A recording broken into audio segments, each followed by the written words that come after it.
Friends, మీకు ఈ video నచ్చితే లైక్ చేయండి, సబ్స్క్రైబ్ చేయండి.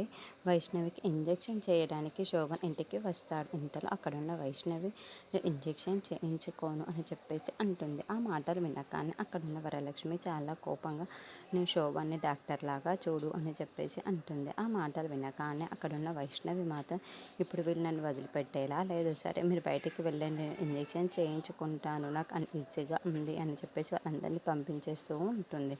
ఇంతలో అక్కడున్న శోభన్ని చూసి నాకు ఇంజెక్షన్ చేయాలి అంటే నీకు ఒక కండిషన్ పెడుతున్నాను అని చెప్పేసి అంటుంది. ఆ మాటలు వినగానే అక్కడున్న శోభన్ అయితే ఒక్కసారిగా షాక్ అయిపోయి ఏంటి అది అని అడుగుతూ ఉంటాడు. ఆ మాటలు వినగానే అక్కడున్న వైష్ణవి అయితే నువ్వు ఒకసారి కళ్ళు మూయి నేనే చెబుతాను అని చెప్పేసి అంటుంది. ఆ మాటలు వినగానే అక్కడున్న శోభన్ అయితే సరే అని చెప్పేసి కళ్ళు మూస్తూ ఉంటాడు.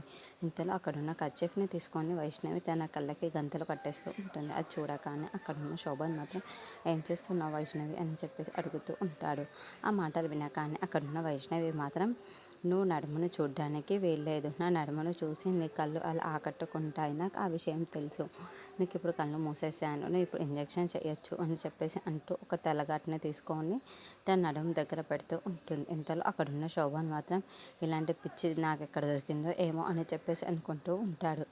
ఇంతలో అక్కడున్న శోభను వెతుక్కుంటూ ఇదేనా అని చెప్పేసి అంటూ ఉంటాడు. ఆ మాటలు వినగానే అక్కడున్న వైష్ణవి అయితే అక్కడే చెయ్యు అని చెప్పేసి అంటుంది.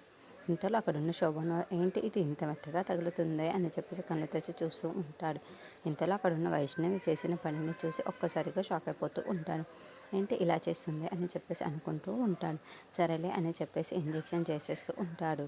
ఇక అయిపోయింది కదా, నువ్వు వెళ్ళిపో అని చెప్పేసి వైష్ణవి అంటూ ఉంటుంది. ఆ మాటలు వినగానే అక్కడున్న శోభన్ మాత్రం సరే అని చెప్తే నాకు తల గంటలు తీసేసి బయలుదేరుతూ అక్కడున్న వైష్ణవిని చూసి ఇలాంటి తింగర పనులు, ఇలాంటి పిచ్చి పనులు చేస్తున్నావు కాబట్టి నాకు ఇంకా నచ్చేస్తున్నావు, నీ కోపానికి తాడు కట్టాలో నాకు బాగానే తెలుసు వైష్ణవి, అందుకే నేను వెనకాల ఇలా తిరుగుతున్నా, ఇలాంటి పిచ్చి చేష్టలు అన్నీ చూసే కదా నేను ఇంతలాగా ప్రేమిస్తున్నాను, నువ్వు అంటే చాలా నచ్చేస్తుంది.